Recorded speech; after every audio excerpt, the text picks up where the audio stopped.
Welcome back to Saravana family అండి. నమస్తే అండి. ఈరోజైతే మీ ముందుకైతే నేనైతే కాల్చిన వంకాయ పచ్చడి అయితే మీ ముందు తీసుకొచ్చానండి. మాకు తెలిసిన వాళ్ళైతే వంకాయలు ఇచ్చారు.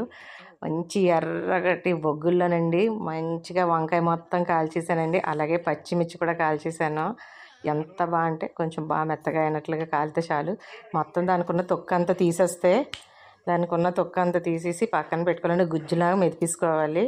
కొంచెం బాండీలోని నూనె వేసుకొని పోపులు పచ్చిమిరపకాయలు కూడా వేయాలి, ఎండుమిరపకాయలు కూడా వేసి బాగా దోరగాను రంగు వచ్చినట్టు చిన్న మంట మీదేనండి. నేను బొగ్గుల పొయ్యి మీదే వేపాను మొత్తం.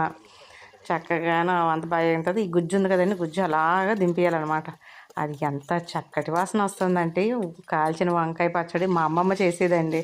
నాకు అవన్నీ గుర్తుంచుకొని నేను ఇప్పుడైతే చేసేస్తున్నాను. చూస్తున్నారు కదా, ఇవి బాగా దీంట్లోని మగ్గుతున్నప్పుడు కొంచెం సాల్ట్ వేసేయాలి. సాల్ట్ వేసి చిన్న మంట మీద అలా ఉంచి చల్లారనివ్వాలి. కొంచెం పసుపు వేసి చల్లారనిస్తే తర్వాత మనం అప్పుడు ఆలోపులుగాను పెరుగు బాగా చిలికి పక్కన పెట్టుకోవాలన్నమాట. అలాగే శరవణ ఫ్యామిలీ వాళ్ళకి ప్రతి ఒక్కరికైనా మీరు సపోర్ట్ చేయమని చెప్పాను కదండి. ఇకనండి చల్లారిన తర్వాత పెరుగులోనైతే ఇక ఇలా దింపానండి. దీంట్లోనే మనకి ఏంటంటే పచ్చి ఉల్లిపాయలు కాల్చాను కదా, కాల్చిన పచ్చిమిర్చి, కొత్తిమీర, నిమ్మరసం వేసి బాగా కలుపుతూ ఉంటుందండి. వేడి వేడి అన్నంలో తింటే నోట్లో నుండి నిజంగాను స్వర్గం గుర్తొస్తుందండి. అంత బాగుంటుంది పచ్చడి. అయితే ప్రతి ఒక్కరు రెసిపీ అయితే ట్రై చేయండి.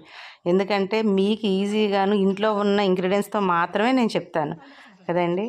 అలాగే మన శరవణ ఫ్యామిలీ ఛానల్ కానీ మీకు నచ్చినట్లయితే లైక్ చేయండి, షేర్ చేయండి, సబ్స్క్రైబ్ అయితే ప్రతి ఒక్కరు చేసుకోండి. చిన్న సపోర్ట్ అయితే మీ దగ్గరే నేను కోరుకుంటున్నాను కదండి. ఇలాంటి మరెన్నో వీడియోస్ అయితే మీ ముందుకైతే తీసుకొస్తాం. పెరుగు పచ్చడి రుచి చూడండి, సూపర్గా ఉంటుంది. వేడివేడి అన్నంలోనైతే ఎంతో గొప్ప టేస్ట్ అండి. ప్రతి ఒక్కరూ ఆస్వాదిస్తూ తింటారు. చిన్నపిల్లల నుండి పెద్దవాళ్ళ వరకు ట్రై చేయండి. మరెన్నో